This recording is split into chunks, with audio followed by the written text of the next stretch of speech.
Alright, so Black Clover Mobile is like a week or so old, and we already have leaks. Would you look at that? Now, because most of you aren't actually playing the game and are just waiting for global and watching here and there to see what's going on, I'll just tell you that most of these leaks are only going to be relevant to you depending on how global handles this. I don't know how they're going to actually be releasing banners, if it's going to be on the same exact order as JP, but it's good to know because right now the current banners are, the season 1 banners, which is Red Asta, Blue Yami, and Green Mimosa, and then we have Red Yami and Fugolion as like these true separate banners. I don't actually know how they're gonna handle these characters, if they're exclusive and they're only gonna come back, whenever they have a banner, or if they're gonna actually go into this regular pool. I'm gonna assume they're only gonna come back when they have an actual banner, but regardless of that, are they gonna release the same way on global or not? We don't know, and I haven't really got that information, to be honest. So the next characters coming up are these three. We have Leech, Fana, and what's his name again? It's Rhea. So sorry if I mispronounce any names. I didn't watch the anime. I read the manga. So whenever I, read off a name, I just read how I read. All right. I don't know any real proper pronunciation, but these are just the banner animations. So you see like the book opening. It's like the same when you go like here on Fugolion. We have like a book opening, and then the character shows off like, I think they're S2 and they're S3. I think that's what they show. Regardless, so this is why the animations that we have already in the files here. So same thing for Fana. I'm sure most of you are wondering, where's YUNO? He's in the thumbnail. I'll get to him in a bit. And this is Rhea. Rhea is actually the character of the three that I'm most excited for, even though I just forgot his name. Because when I was reading Black Clover, he was like the first villain. Like the first real villain, like come on, that actually like was cool, No diss to Mars, but like he was the first one that was like, oh, this guy's actually cool, in my opinion. So I'm gonna really quickly, just summarize what they do, because knowing what the characters do doesn't really matter until we use them. Just know Fawn is a burn character. Right now there's a few burn characters and they kind of synergize decently. I hope she synergizes well with Fugolion. And she is a blue attacker, so there is that. Awakening passives, by the way, are dupes, so increase damage by dupes. As far as I think it is, actually. I don't know, I think it is. And then we have Rhea, which is a green attacker. We need those green attackers because the meta is very blue heavy. And he is the most interesting of the three to me because he actually has Amplify. So if you have a buff, you do extra damage, and then if you have 2 or more buffs, you do extra damage, and then you do more damage for each buff. Like that's like, basically Amplify from Grand Cross, and he copies enemy buff. So we'll see how that works. Maybe you're facing like an enemy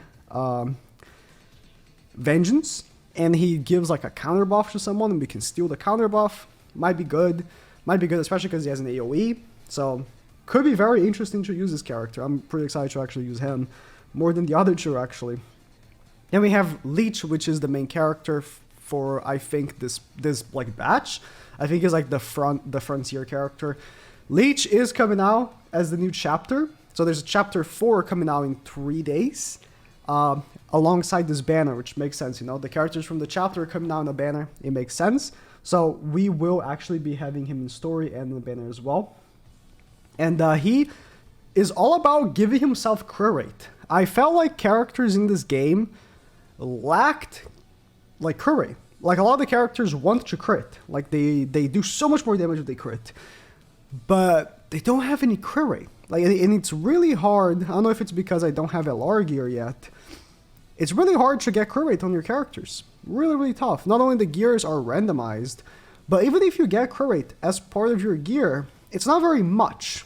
So I felt like, crit rate, it's maybe even impossible to get a character to 100% crit rate, which sounds normal to like every other game. So I don't know. But this guy is all about buffing his crit rate and buffing his defense penetration. So we'll see if he will hit hard. If he hits hard, then cool. Now this guy, we don't have much of a clue if he's coming up next, but he's a seasonal. So Vetto, actually I had to look up who this guy was because I completely forgot. But he has an interesting thing where the lower HP he has, the more damage he does, and he taunts. So there's like a synergize there. He taunts, he takes damage, he does like a pretty big damage back, hopefully. But he also recovers HP, which I think is, I don't know, that seems a little backwards, but maybe, you know, you do the damage after you lose all much HP, then you heal afterwards so you don't die. Could make sense, and he also gains immortality. I've seen a few enemies in PvE have immortality buff for a few stages, so I was wondering if a character would have that, and there it is. So we'll see how that works. If you haven't played E7, you might think immortality is like a crazy buff, but you can play around it. Immortality buffs don't last forever or anything, so you can just play around it. So it probably will not be all that strong, just sounds pretty strong. So this is the YUNO from the thumbnail. YUNO, Gage, sorry, like I said, I don't know how to pronounce names because I read and I've never listened to anyone say this name, ever. So, and Charlotte, so new seasonal characters, and I actually have a picture here to show. I actually quote tweeted this because the leaker allowed me to do so. So these are the images for their like artifacts or grimoires. So this is YUNO just being chilling at the beach. So this will be like a seasonal beach type thing. And then we have Charlotte, and there's one for the other character as well. But these two look better, so I just posted these two because it looks better on Twitter like this. Pretty cool. So next season is all about, I guess, the beach, summer. So as you can see right here, the seasonal banner leaves in 3 days, but we're not getting these seasonal characters right away. So we're gonna have to wait for YUNO. What I assume will be is the seasons are like this. So you can see right here, season 1. Let me zoom in. Season 1 is based on the current like event right here. Oh, not this. This is right here. These are the seasonal, as you can see right here. These are the seasonal things. So the season ends in 24 days. So that's when the new seasonal banner is going to actually come out. And that's when YUNO, Charlotte, and Gage come out. We don't have much info on exactly what they do, other than the fact that YUNO has a double AoE. So his ult is AoE and his S2 is AoE. That could be really good for farming, I think, because the first 2 stages on the farming stage tend to be like very easy. If he's like an AoE debuffer or just does a bunch of damage on the AoE, that'd be pretty cool. Then we have, my god, people are gonna fry me. Gage, Gage, no clue. I'm not gonna watch the anime. I've already read the manga. I'm not gonna watch the anime.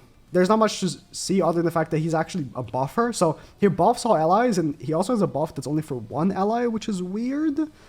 I think every other buffer in the game that's an SSR that I've seen has only buffs for all characters, except like, I believe, I don't have him, but I believe Vengeance has like, he only buffs one character with one of the skills, but, and then he also does like damage. And then Charlotte has not much info on what she does, just damage. What I like about this batch right here is that YUNO doesn't have an SSR. He had an SSR in the beta, which was also seasonal, but a different kind of seasonal. It was like a school seasonal, just like the current seasonals. I don't know if that seasonal character is going to be scrapped. Gage doesn't have an SSR. Charlotte has an SSR, but she kind of sucks, as far as we know. So that's pretty good for these 3 characters to get new characters. And we also have a few less important here, but also nice to see some SR. So SR, Teresa, she has recovery, burn, it's SR. I mean, SR is not that bad, but the Rs I don't care too much about. There's another R right here, which seems to be like a freeze, stun, freeze type character. Could be very interesting, actually. And then another R right here, which applies barrier to self and taunt. Don't think he'll be very good, honestly.